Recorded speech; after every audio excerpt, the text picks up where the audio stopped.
Awesome, you got it? Yep. Okay, cool. So I ended up having way more notes for both of these two games than I thought I would, which is good, because that means that Okay. there's a lot to talk about. I'm gonna go ahead and pull those up, and I'm gonna hit play. So the first thing that I want to talk about is your and about that list of questions that you gave me. I think what I'm going to talk about is going to answer most of them, but Okay. at the end of the session, if you feel like I didn't answer any of the questions properly or like fully, just go ahead and ask me which one, and I'll do my best to try and answer. Okay. Yeah. Good. Good. All right. Cool. So first thing I want to talk about is your runes and masters. This game, you're running 18-0-12 masteries, which is pretty much the new standard for Singed, Yeah. and which is fine. That's fine. Your runes here. I notice you're taking flat AP blues, which is good. Like it's not the best, I don't think, but like it's fine. Versus Ekko, they won't be super useful, but it will help you trade in lane. Because of the 11 AP, which is still fine. Personally, if you're running this rune page, I prefer to take the MR per level blues because this rune page, which is the rune page that I was running on stream the other day, that a lot of the Korean Singed players running. This is meant to like kind of give him an all-around build. Like it makes him be tankier to magic damage later in lane after a few levels and later on in the game. Gives him health to scale, gives him a little bit of armor because you have the armor coins and gives a little bit of magic pen, right? Yeah. Yeah. So it's good. What was your question? But in this game, I thought Yasuo would be top, not Ekko. So Oh yeah, okay, yeah. In the that's why I case of fucked up. I fucked up my rune because of that. Yeah. yeah, in the case of it being Yasuo top, yeah, this rune page is fine versus Yasuo. It's perfectly fine, but it's Ekko. The rune page itself didn't actually make a whole lot of difference. In fact, in some ways, the rune page could actually be considered a good thing in this matchup because it gives you a lot of trading power in the lane. But we'll get to that when it comes. So here, this is fine, no big deal. I might.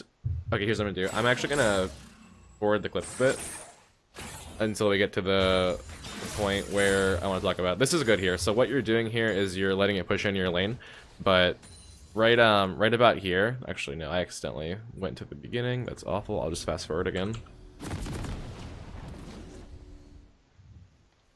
Welcome to Summoner's Rift. Whoa. 30 seconds until minions spawn. Okay, here we go. Okay, so right here, this is fine. What you're doing is you're letting him push into you, but ideally you want to try and freeze it right around here, because Yeah. right here is where you bring him into the fling range for the turret. You see what I'm talking about? Yeah. Okay. But the way you drag the minions is like they went into your poison trail a bit and then they got in tower range, which is it's kind of tricky to like understand the range of the tower, and that's something that's just going to take practice. But you want to try and freeze it right there because your level 2 all in with your fling is really good if they end up taking a tower shot. Sorry about that.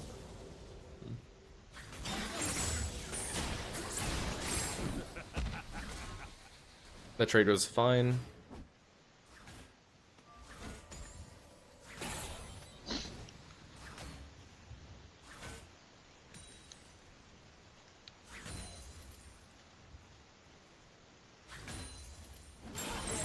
Okay, so right here, he's gonna be low HP, and he just uses E on you. The Ekko E has a really big visual cue whenever he casts it, because he like jumps forward a little. I'm gonna replay it just so you can see. It has a really big visual cue whenever he jumps on you, because he kind of rolls forward and then he jumps on you. It gives you a little bit of time to kind of prepare to get ready to fling him. And he's also low HP. Like say you flung him here, right? And you turn your poison on. He would have probably been forced to flash because he would have been in a really shitty position. He would have been back here. He would have had to. You can like blow ghost, chase him down, make him blow flash. You might have been able to kill him, but because of the reaction time, it wasn't there. Which again, just laning versus Ekko. He's not really played in. He hasn't been played in top for a long time, so you might not be used to the matchup. It's just things like that take practice more than anything. Okay. I see.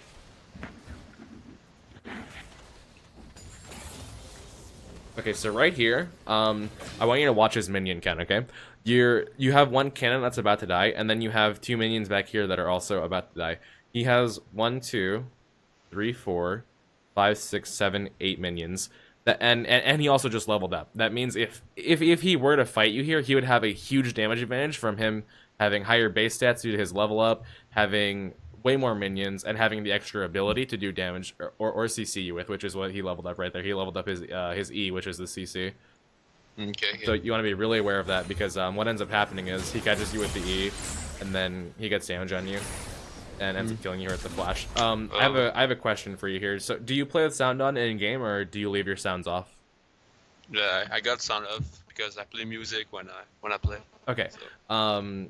Consider keeping like your sound on a little bit and maybe turning the music down a little bit. Like sometimes I play with music on too, but humans, their reaction time to audio cues is very, very, very fast compared to humans' reaction time to visual cues. Meaning your body is able to react faster to a sound as opposed to like a flash of light, basically, because your brain processes it faster. And Ekko's E, that stun, it has a very, very big sound whenever he casts it. He like screams like, I don't know what he says, but he like says something, and he like his arms wave around and it makes a noise. And that tells you pretty much every time that, oh, he's casting his E, I should probably, right there, like he's casting his E, I should probably, you know, move away or try and juke it, because like you don't know where it's gonna land until it actually is just about to land, you know. But if you hear the sound coming, then you know that you actually at least have to try and dodge something, and you can like be mentally prepared for it.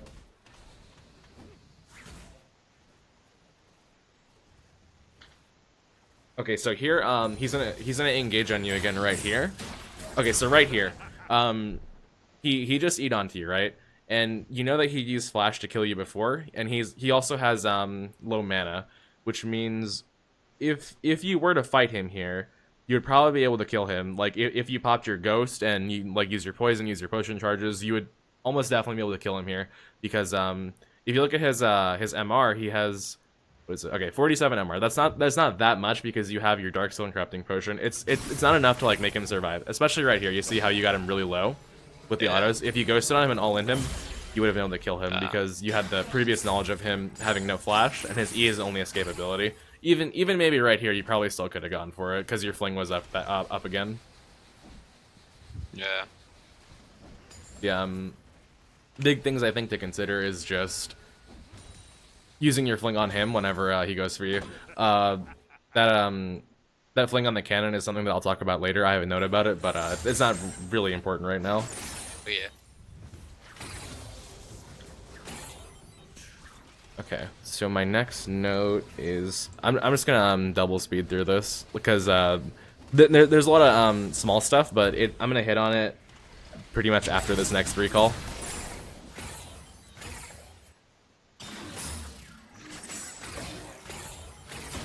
So here, kind of the same thing. You could have probably flung him again whenever he eat onto you back there. It would have probably done enough damage to him for you to be able to kill him, because you have a little bit of an EXP advantage, and you also had a health advantage because he was tanking you, he was tanking your poison, he was tanking your minions at the same time. But the only thing that I'm noticing that you're kind of having trouble with is just the fling. Is there a reason for that, or are you just not used to the matchup? I'm just not used to the matchup, I think. Okay, yeah, that's fine. That's fine. Yeah, his E also has a really big sound whenever he casts it. That's something that I like to tell people a lot. Is I've noticed that a very large amount of people don't play with sounds on, and audio again. It's like one of the easiest things for your brain to latch onto, because the sounds in this game are made specifically to be really identifiable. Because sometimes, like whenever you're looking at everything, it's kind of hard to keep track, you know, as opposed to the sound.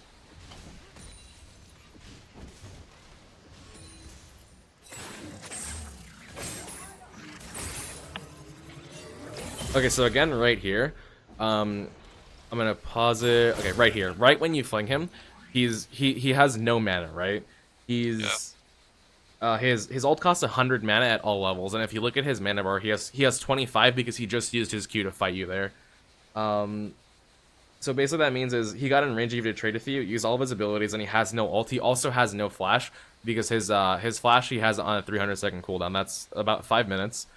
So that means if you were, again, to all-in him here with your Ghost, using your previous knowledge of him having no flash, and the fact that he can't cast anything here because he just used his abilities on you, and he's this far up in lane, like, he doesn't have, he has a lot of distance that he has to cover with no escapes to try and get away from you. And, like, you have 2 Darksteels and boots. He doesn't even have boots.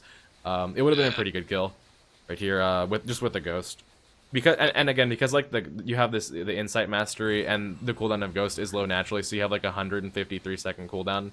That's very very low compared to Flash. You can get at least 2 ghosts in before his Flash comes back up. So you can use windows like that to be really aggressive. Okay. Yeah. Any questions so far? No. Okay. Not really.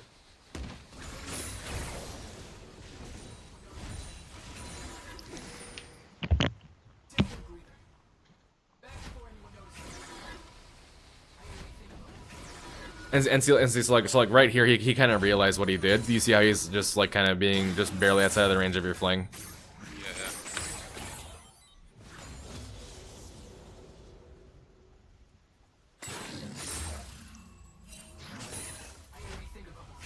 Yeah. Okay, I'm gonna speed up to my next note that I have.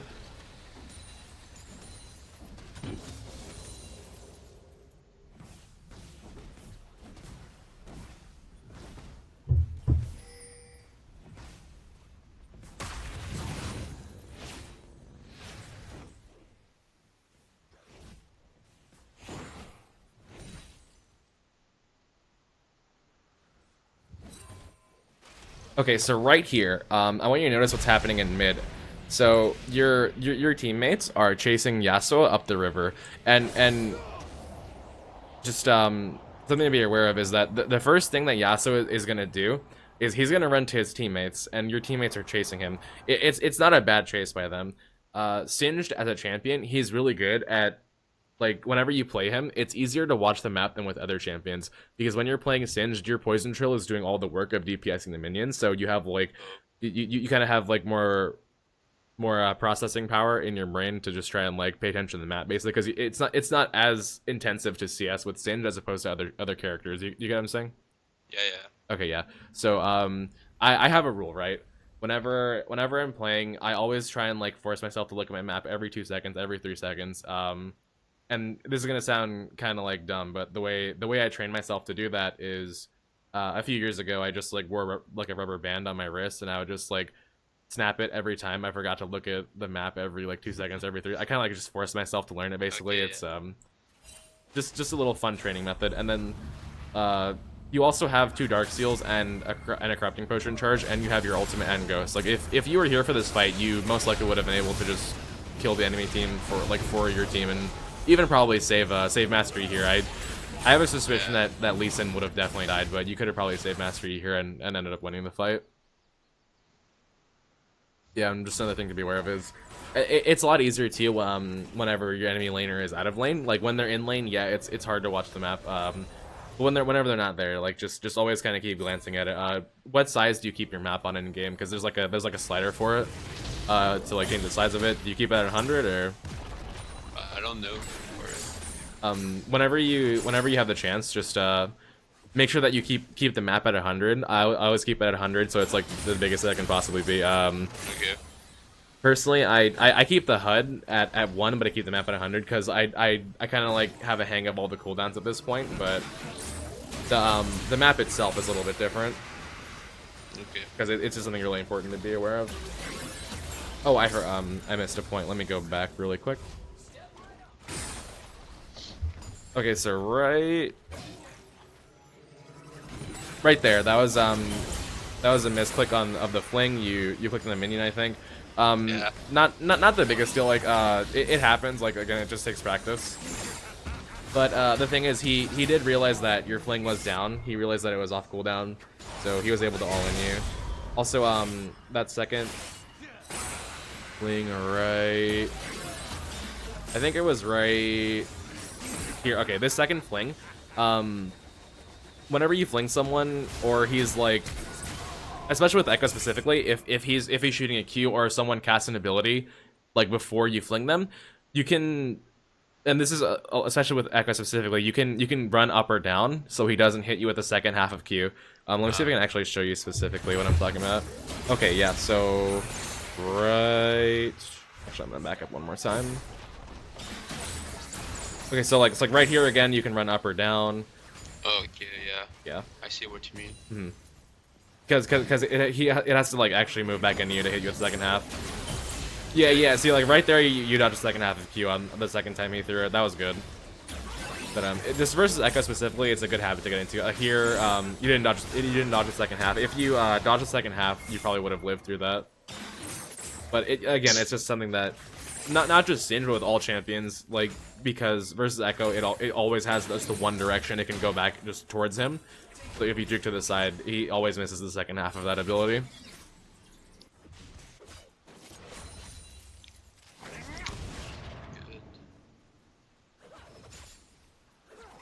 Okay, so you bought a Negatron cloak here, which is mostly fine. I can see why you did it, because you're behind in lane.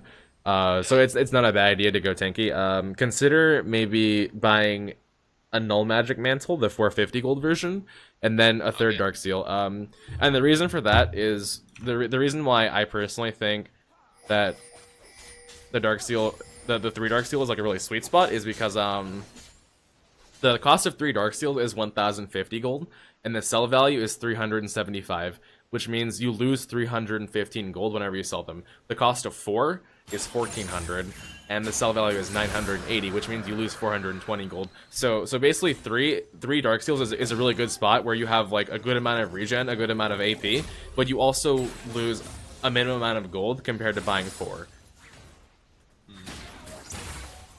Okay.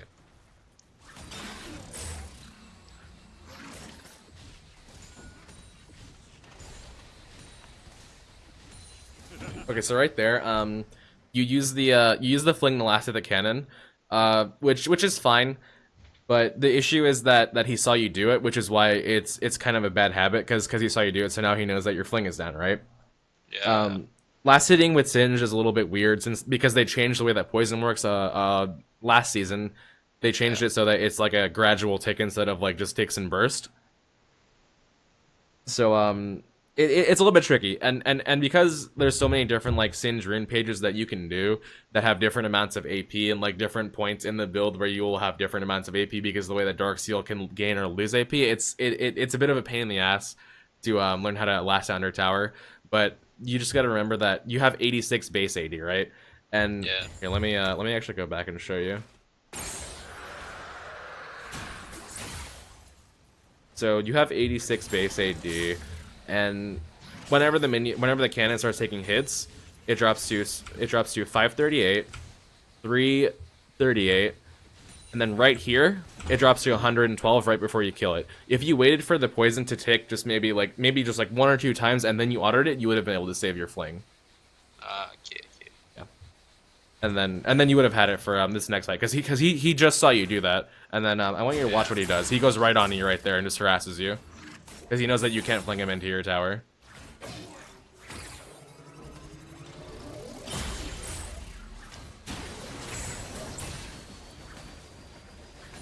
Make sure that you're using your corrupting potion in a situation like this. Your potion is you still have 1 charge left.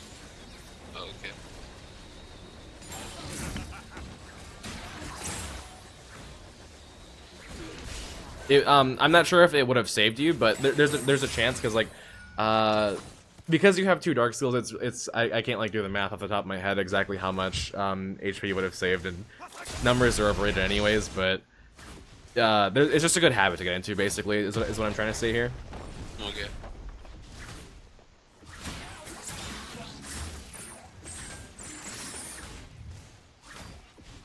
Okay.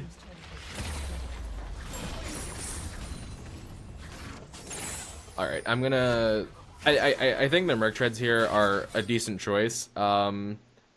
Here's the thing about buying Z-Zerat when you're behind, right? Z-Zerat before, it used to be a really good buy when you were behind, because it had a really long range, right? Yeah. They didn't technically nerf it. Why won't it stay on you? Okay, they didn't technically nerf it. It was like a change. They made it into a much more offensive, like split push item that happens to have defensive stats on it. So the idea is that they made it specifically for tanky champions who inherently lack the ability to push towers. They now have that ability with Z-Zerat, but the problem is the distance is a lot shorter, so you have to put it way closer to towers. Before, you could like put it like way back here, and it would still hit this tower, like this tower, right? But it would just like poke it. It wouldn't actually do any real damage.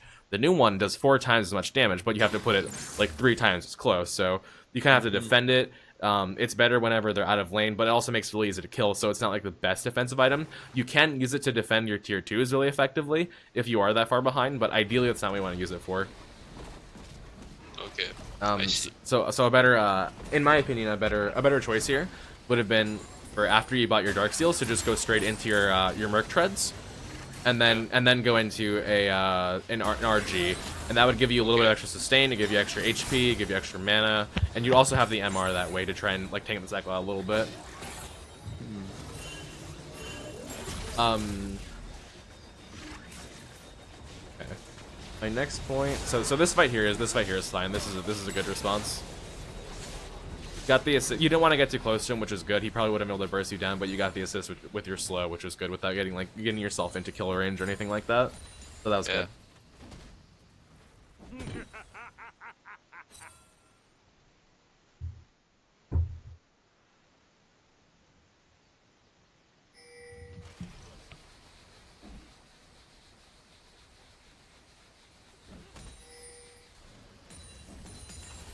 Is this going on YouTube? Yeah, I'm gonna put this game on YouTube. Red team's turret has been destroyed. 18 viewers.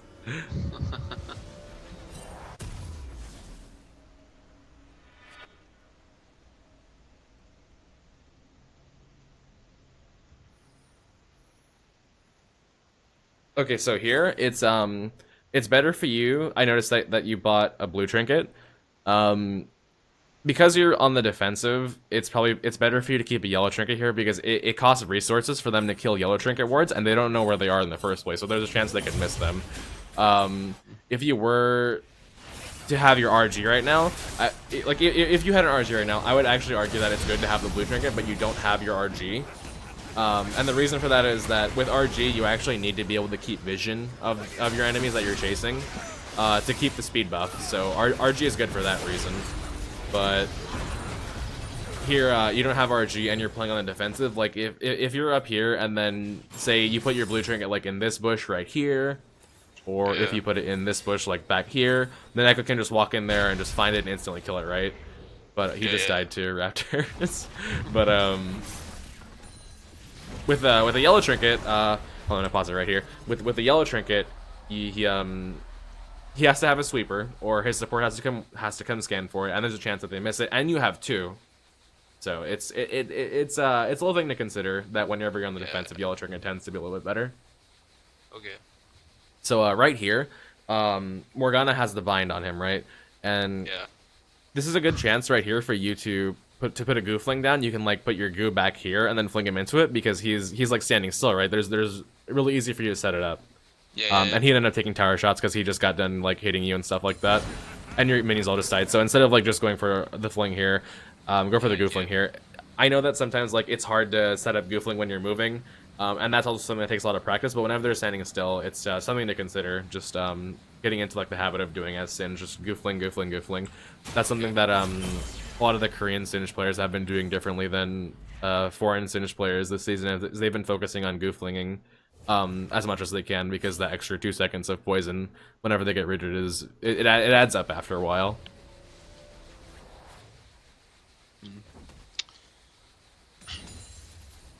Okay. Any questions so far? No. Okay. I'm gonna fast forward to pretty clear so far. So. Alright, good. I'm gonna fast forward to the next point. Okay, so this is fine. Alright, that was a good rotation.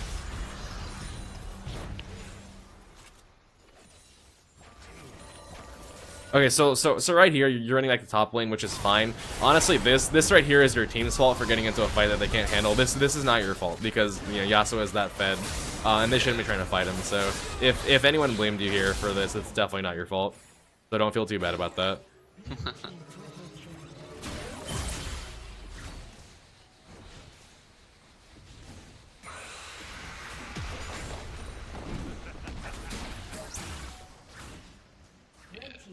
My team got shit on by that yesterday. Yeah, it was pretty tough. The thing about games like that is, if you were to have like one near lane, there's always a chance that you would have been able to outcarry him, you know. Yeah. Okay, so right here. Okay, I want to pause it at At this point right here, if you were, I realize that the Ekko stun's coming down, right? But if you were to have flung that Nautilus, he only has 1.7k HP, not that many resist. There's a really, really, really good chance that your team would have killed him here, because you would have been flinging him into a Morgana binding, and probably a Jhin W to follow up. Okay. Yeah, so just something to consider. Yeah. Right here, the Ekko ults into his stun, so that's good for him. That fling was okay. I mean, Jhin was gonna die there anyways. Like, let's be honest. Here, I noticed that you turned your poison off for a split second back there, like during the chase. There's not really a need to turn it off there. It's just whenever you're in a fight, you kind of want to like get your poison to cover as much of an area as possible. So no matter what the enemy does, they kind of have to like run through it to get anywhere. It just makes the damage add up over time, basically. Okay. It wasn't like that big of a deal because like you did have poison spread, but there's just not really necessary to turn it off, basically.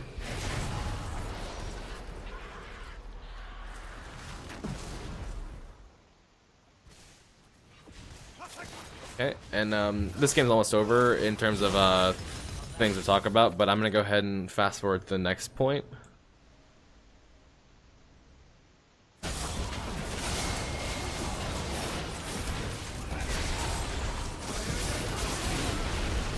Okay,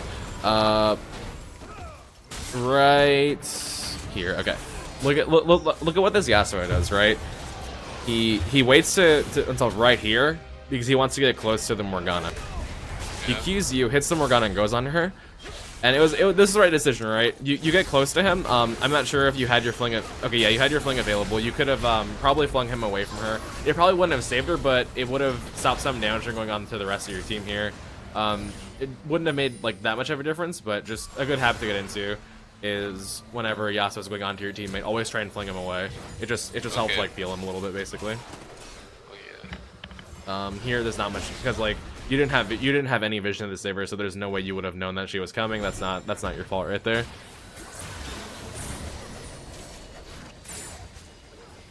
Okay, that's fine. And then I'm gonna go to 21 because that's the last thing I have to say about this game. Is at 21 minutes.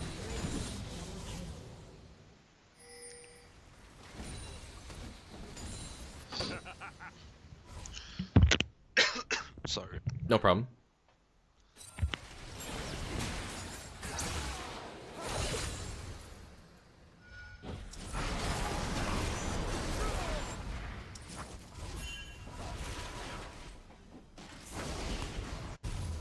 Okay, so you finish RG here, which is good. Right here, I noticed that you flung a Rek'Sai. Ideally, you should be going for Yasuo, because he's like the biggest threat on their team, right? Yeah, I think you guys end up getting the kill on Rek'Sai, but Yasuo like completely destroyed Jhin. He's gonna keep fighting because he's like what he was 12-4 before that. Now he's 13-4. He's the biggest threat. If like say you manage to fling him into your tower, maybe Morgana hits a binding on him, maybe Jhin hits a W, Master Yi bursts him. Overall, it would have just been the better choice of the fling there, because like yeah, Rek'Sai is 5. He was 5-5 before, but Yasuo is arguably squishier. He's easier to kill. You know, just everything. He's the main threat there that you want to get rid of. But yeah, I think after that, there's not much else I wanted to say about this game. But yeah, just general laning things. You could have lane versus the Ekko a little bit better.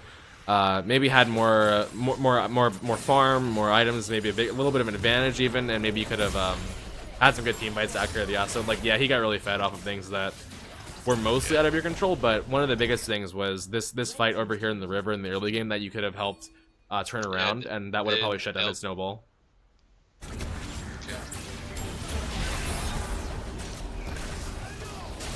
Everything else, yeah, I think you guys are kind of lose here.